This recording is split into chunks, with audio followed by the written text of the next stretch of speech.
Hello my dear student, I welcome you all my YouTube channel MSG Career Point। Dear student, आज हम पढ़ने चल रहे हैं फ्यूचर इंडेफिनिट टेंस, जिसे आप कहते हैं सिंपल फ्यूचर ना। तो इसके पहले हम प्रेजेंट इंडेफिनिट और पास्ट इंडेफिनिट ऑलरेडी पढ़ा चुके हैं। आप उसको प्लेलिस्ट में जाके देख लें या फिर आपको डिस्क्रिप्शन बॉक्स में लिंक मिल जाएगा, उससे आप देख लें। ठीक, तभी आपको फ्यूचर इंडेफिनिट टेंस अच्छे से समझ में आएगा, क्योंकि पूरा का पूरा टेंस जानना ज़रूरी है। तो चलिए स्टार्ट करते हैं। फ्यूचर टेंस का पहला पार्ट है फ्यूचर इंडेफिनिट टेंस, है ना। फ्यूचर मीन्स क्या होता है बच्चों? फ्यूचर मीन्स भविष्य काल, जानते हैं भविष्य।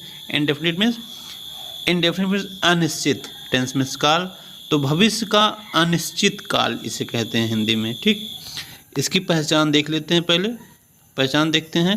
हिंदी पहचान क्या है? गा गी गे। ठीक है, तो हिंदी पहचान इसकी हो गई गा गी गे। जैसे वह जाएगा, मैं खाऊंगा, वह सोएगा, वह पढ़ेगा, है ना, मैं घूमूंगा।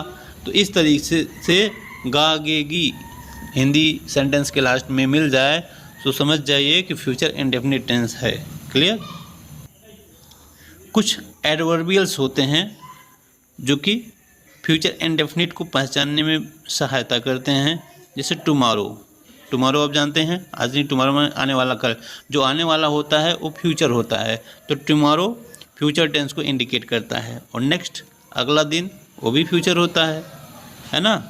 Next day, next night, next week, next month, year, any time in future tense it is ना। तो फ्यूचर बताते हैं, क्योंकि आपको पता है प्रेजेंट मीन्स वर्तमान काल, जिसमें हम बात कर रहे हैं ये वर्तमान है ना।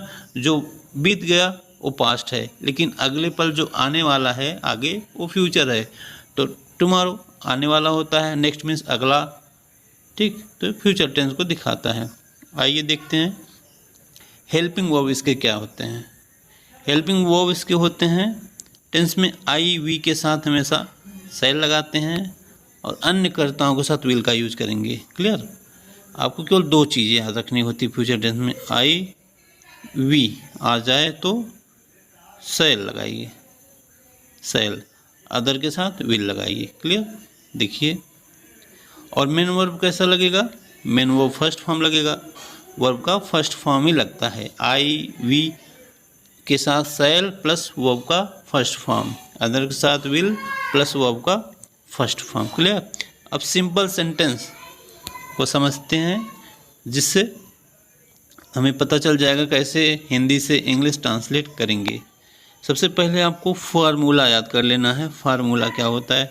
सबसे पहले सब्जेक्ट, हमेशा की तरह सब्जेक्ट पहले आता है, फिर हेल्पिंग वर्ब आप लगाएंगे, विल या सेल सब्जेक्ट के अकॉर्डिंग। सिंपल वर्ब लगाएंगे, ऑब्जेक्ट आएगा, फिर और भी कुछ हो तो आएगा। जैसे समझिए, मैं जाऊंगा, तो आई के साथ लगाइए आप सेल लगाइए। एक मिनट, मैं जाऊंगा, आई सेल लगा दिए। जाने की इंग्लिश गो हो गया, तो आई के साथ सेल लग गया, गो हो गया, मैं जाऊंगा। वह जाएगा, ही, अभी के साथ आप विल लगाइए, ही विल गो। ठीक, इस तरीके से वह जाएगा। क्लियर? चलिए कुछ और एग्जाम्पल देखते हैं हम। यहाँ हमने कुछ एग्जाम्पल लिए हैं। कल हम वैष्णो देवी जाएंगे, कल हम वैष्णो देवी मंदिर जाएंगे। ठीक, देखिए गा गे गी आ गया ना, तो फ्यूचर इंडेफिनिट टेंस हो गया, या श्योर हो गई। अब कल हम है क्या है? हम क्या है? वी है ना, तो वी के साथ सेल लगता है, अभी आपने पढ़ा सेल, तो यहाँ लगाइए वी सेल, फिर go to the temple of Vaishno Devi. Clear? इस तरीके से ट्रांसलेट करते हैं। अगला देखिए, सेकंड का, तुम इस कक्षा के प्रतिनिधित्व कर्ता बनोगे। देखिए बनोगे, फिर आगे गया। अब देखिए क्या होता है, यू क्या है? यू के साथ विल लगेगा, क्योंकि हमने सीखा कि आई और वी के साथ सेल ना, बाकी अन्य कोई भी आ जाए उसके साथ विल लगाएंगे। तो ठीक, देखिए अब यू विल बी मीन्स बनोगे, विल बी रिप्रेजेंटेटिव मीन्स प्रतिनिधित्व करता, ऑफ दिस क्लास, इस कक्षा के, ठीक। तो आप इस कक्षा के प्रतिनिधित्व कर्ता बनोगे। You will be the representative of this class, जिसे आप कहते हैं मॉनिटर, ठीक। थर्ड वाला देखिए, वह मेरा इंतज़ार करेगा, फिर आगे आ गया, फिर आप लगाइए वह के साथ विल लगाएंगे क्योंकि आई वी तो है नहीं। He will wait for me हो गया। इस तरह से फ्यूचर इंडेफिनिट को हम इंग्लिश में ट्रांसलेट कर देते हैं बहुत आसानी के साथ। अब निगेटिव सेंटेंस के कुछ एग्जाम्पल देखते हैं बच्चों। देखिए नेगेटिव सेंटेंस के, इसमें कुछ नहीं करना है आपको, केवल नॉट लगा देना है और विल शैल जैसे लगता है वैसे लगेगा। देखिए सब्जेक्ट आएगा, विल या शैल आ जाएगा, हेल्पिंग वर्ब प्लस नॉट लग गया, नेगेटिव सेंटेंस बन गया। मेन वर्ब का फर्स्ट फॉर्म ऑब्जेक्ट, और भी कुछ आ जाए तो चलेगा, ठीक। देखिए वे टीम में नहीं खेलेंगे, वे टीम में नहीं खेलेंगे, देखिए नहीं आया, गागेगी आया, मतलब फ्यूचर इंडेफिनिट टेंस है या फिर सिंपल फ्यूचर टेंस है, ठीक। अब दे के साथ तो विल लगाएंगे क्योंकि आई वी के साथ शैल लगता है ना। बार बार मैं आपको याद दिलाना हो ताकि आपको ये सारी चीज़ें लर्न हो जाए। आई वी के साथ शैल, और दे क्या है, दे आई वी तो है नहीं, फिर विल लगेगा। They will not play with the team, ठीक। क्लियर, समझ में आ गया होगा। अगर समझ में आ रहा है बच्चों तो वीडियो को ज़रूर आप लाइक करें और अन्य अपने क्लासमेट को भी बताएं ताकि वो हिंदी इंग्लिश में आसानी से समझ सकें, ताकि आज के बाद उनको टेंस का टेंशन ख़त्म हो जाए, ठीक। तो चलिए, और हाँ अगर आप चैनल पर नए हैं तो सब्सक्राइब भी कर लें। तुम इस घर में नहीं रहोगे, देखिए रहोगे लास्ट वाला पहले देख लेना चाहिए, गागेगी आ रहा है, मीन्स फ्यूचर इंडेफिनिट टेंस है, ठीक। You will not live in this house, you के साथ क्या लगाएंगे, विल लगाएंगे, फिर निगेटिव है तो नॉट लगा दे, फिर देखिए वर्ब आ गया विल लिव, ठीक, इन दिस हाउस। इस तरीके से बहुत आसानी से ट्रांसलेट कर लेते हैं। अब देखिए मैं आपसे बात नहीं करूँगा, मैं आपसे बात नहीं करूँगा, फिर देखिएगा आगे की आया, इस फ्यूचर इंडेफिनिट टेंस है। आई क्या है, आई और वी, यही तो आपको याद करना था। इसके साथ क्या लगता है, दो के साथ शैल, बाकी साथ विल, तो आई के साथ शैल लगाओ, आई शैल नॉट लगाओ, फिर बात करना मीन्स टॉक, आपसे मतलब टू यू, तो I shall not talk to you. Clear, I hope मेरी बात आप समझ गए। चलिए आगे बढ़ते हैं। अगर आपको कोई प्रॉब्लम हो तो आप कमेंट बॉक्स में कमेंट करके ज़रूर पूछें हमसे, ठीक। Interrogative sentence, dear student, interrogative sentence means प्रश्नवाचक वाक्य। अब प्रश्नवाचक वाक्य क्या होता है, जैसे हिंदी का प्रश्नवाचक वाक्य स्टार्ट करते समय इसके दो टाइप होते हैं, हमने फर्स्ट सेकंड दोनों वीडियो में आपको समझाया है कौन कौन से टाइप होते हैं। देखिए इसे कहते हैं ए वाला यस और नो टाइप, ये क्या हो गया, ए वाला देखिए यस और नो टाइप इंट्रोगेटिव सेंटेंस है। क्यों, क्योंकि इसका आंसर आप यस या नो में दे सकते हैं, जैसे, और इसकी स्टार्टिंग क्या से होती है, क्या आप खाओगे, आप बोलोगे यस या नो, क्या आप पढ़ोगे, आप बोल सकते हैं यस या फिर नो बोल सकते हैं, क्या आप मेरे साथ चलोगे, तो आप बोल सकते हैं यस या फिर नो। कहने का मतलब ये वाला जो पार्ट है यस और नो टाइप इंट्रोगेटिव सेंटेंस कहा जाता है, ठीक, जिसका आंसर आप यस अथवा नो में दे सकते हैं, और इसकी स्टार्टिंग हमेशा क्या से होती है, और क्या की इंग्लिश हमेशा टेंस के अकॉर्डिंग हेल्पिंग वर्ब बनता है। विल शैल इसका है हेल्पिंग वर्ब, तो विल शैल लगाएंगे, ठीक।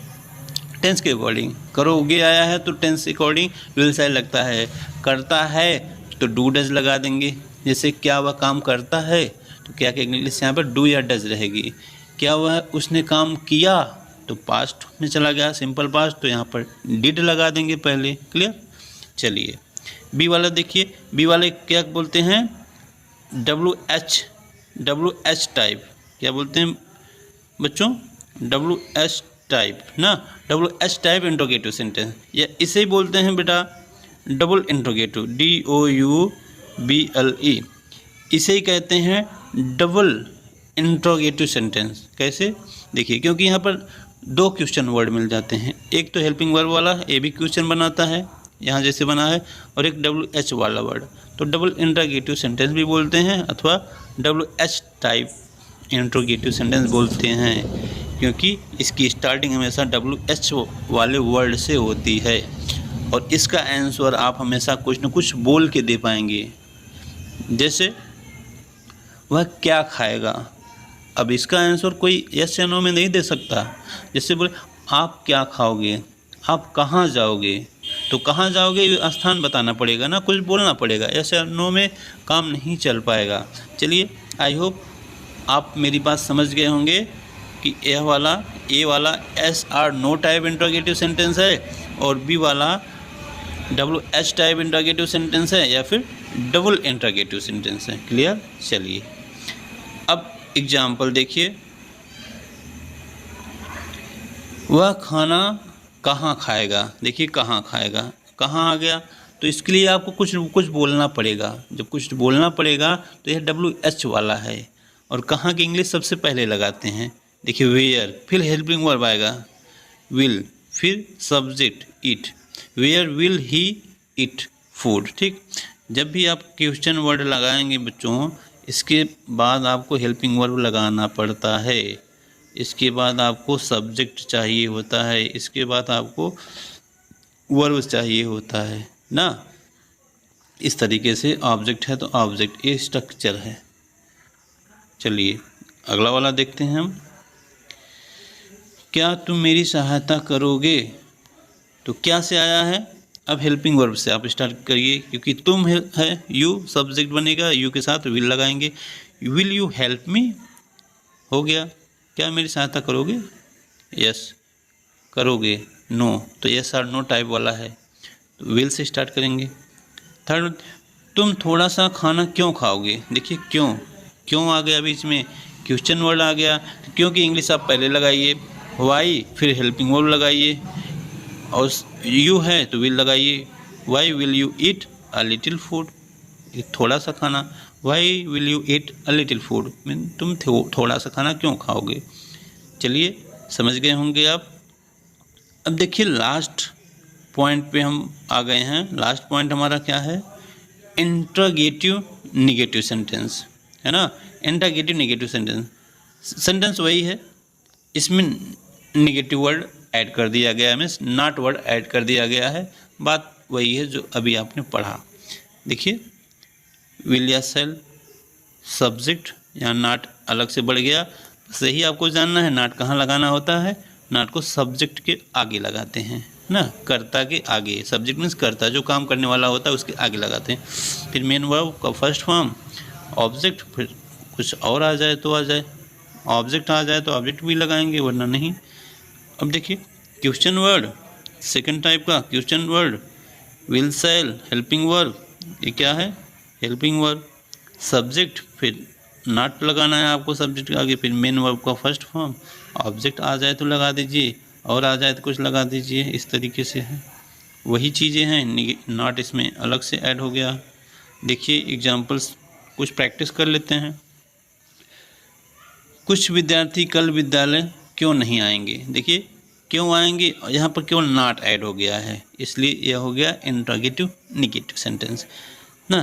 तो क्योंकि इंग्लिश पहले आप लगाइए, वाई, फिर विद्यार्थी हैं तो क्या लगेगा, विल लगेगा, क्योंकि विद्यार्थी हैं तो आई वी तो नहीं है, तो लगा देंगे हम इस तरीके से विल, है ना।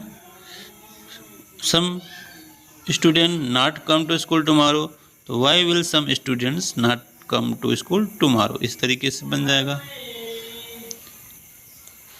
वे तुम्हें फ़ोन क्यों नहीं करेंगे। देखिए क्यों नहीं करेंगे, क्योंकि इंग्लिश लगाइए, फिर नॉट निगेटिव वाला आ गया, तो क्योंकि इंग्लिश वाई, हेल्पिंग वर्ब क्या आता है, विल आएगा दे के साथ, not call you, question word लगाना ना भूलें, ठीक। और लास्ट एक एग्जांपल देना चाहते हैं हम, क्या छात्राएं मेहंदी प्रतियोगिता में भाग नहीं लेंगी, तो क्या से स्टार्ट हुआ, छात्राएं हैं, पहले हेल्पिंग वर्ब यूज कीजिए, विल द गर्ल्स ना, not participate in the mehndi competition. इस तरीके से आपका टेंस समाप्त होता है यहाँ पर। अब हमारी बात को आप ध्यान से सुनेंगे बच्चों। कहीं कभी कभी ऐसा भी होता है कि आई वी के साथ विल नहीं लगा करके, आई वी के साथ अभी तक आपने सीखा आई वी के साथ सैल लगाते हैं ना, सैल लगाते हैं, लेकिन कभी कभी सैल न लगा करके, सैल न लगा कर विल ही लगाते हैं, विल लगाते हैं, है ना। और अदर्स जो होते हैं, अदर्स वाले जो होते हैं, अन्य आई वी को छोड़ के इसके साथ हमेशा क्या लगाते थे हम, विल लगाते थे, है ना, याद है। लेकिन कभी ऐसा भी होता है कि विल न लगा करके इंटरचेंज कर देते हैं, सैल लगाते हैं, उल्टा हो जाता है। ऐसा कब होता है, क्यों होता है, सीखिए। चलिए, जैसे कोई ज़रूरी हो, जैसे कहा जाए मैं अवश्य पढ़ूँगा, बात ध्यान से सुना बच्चों, मैं अवश्य पढ़ूँगा, तो यहाँ पर आप आई के साथ सैल नहीं बल्कि विल लगाएंगे। आई विल रीड, ये क्या हो गया, आई विल रीड। देखिए आई के साथ विल हमने लगाया, विल क्या कर रहा है यहाँ पर, यहाँ पर बहुत ही नेसेसरी वर्क को इंडिकेट कर रहा है। ठीक, जब कभी कार्य में कोई आवश्यकता दिखाई जाए, अवश्य दिखाई जाए, ज़रूरी का भाव दिया जाए, तो वहाँ पर आप हेल्पिंग वर्ब को चेंज कर देंगे।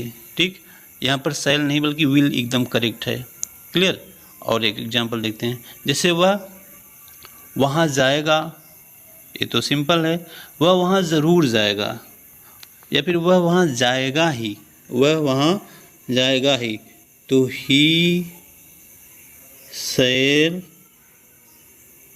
Go to, he shall go to नहीं लगाएं बच्चों, there, he shall go there.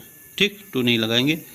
देखिए ही शैल, अब ही के साथ विल जानते थे अभी, लेकिन हमने शैल लगा दिया, क्या लगा दिया, शैल गो देयर, और एक करेक्ट है, बिल्कुल शैल करेक्ट है यहाँ पर।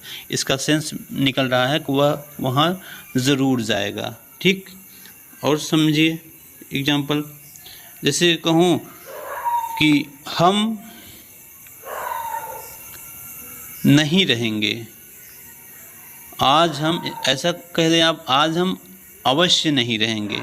ठीक, कहीं जाना है तो आज हम अवश्य नहीं रहेंगे, या फिर आज हम अवश्य नहीं आएंगे, ज़रूर नहीं आएंगे, तो इसका क्या बनाएंगे आप, तो वी लिखेंगे, फिर वी के साथ सैल लगता था लेकिन विल लगाएंगे, अब ज़रूरी का सेंस देना है।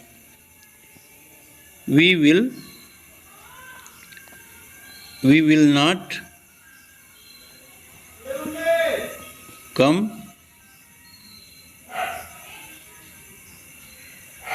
टुडे, या फिर टुडे न लगा के आप टुमारो लिख दें, कल का सेंस, देखिए फ्यूचर में जा रहा। ठीक है, तो टुमारो हो गया। देखिए टुमारो, ही के साथ हमने विल लगा दिया, नॉट लगा दिया, कम लगा दिया, ही के साथ, वी के साथ विल लगा दिया। क्यों लगाया, क्योंकि हम ज़रूरी का सेंस दे रहे हैं। तो प्यारे बच्चों, मेरा जो मैंने समझाने का प्रयास किया शायद आपको समझ में आ गया। तो सेंटेंस में कभी अगर गलती से सैल के प्लेस पे अगर विल आ जाए तो उसको गलत नहीं मानते हैं, है ना, इंग्लिश सेंटेंस में, क्योंकि उसकी फीलिंग को सेंटेंस समझ के ही, सेंटेंस को जानकर ही समझा जा सकता है, तो गलत नहीं होता है। लेकिन आप रूल जानते रहिए कि किस कंडीशन में इंटरचेंज करते हैं। आई होप आपको मेरी बात समझ में आ गई होगी। तो चलिए अगले टेंस को हम पढ़ेंगे नेक्स्ट वीडियो में। तब तक के लिए बाय बाय और टेक केयर। अगर आप नए हैं तो वीडियो को ज़रूर से ज़रूर लाइक करें, शेयर करें दोस्तों में, और चैनल को सब्सक्राइब ज़रूर कर लें। चलिए।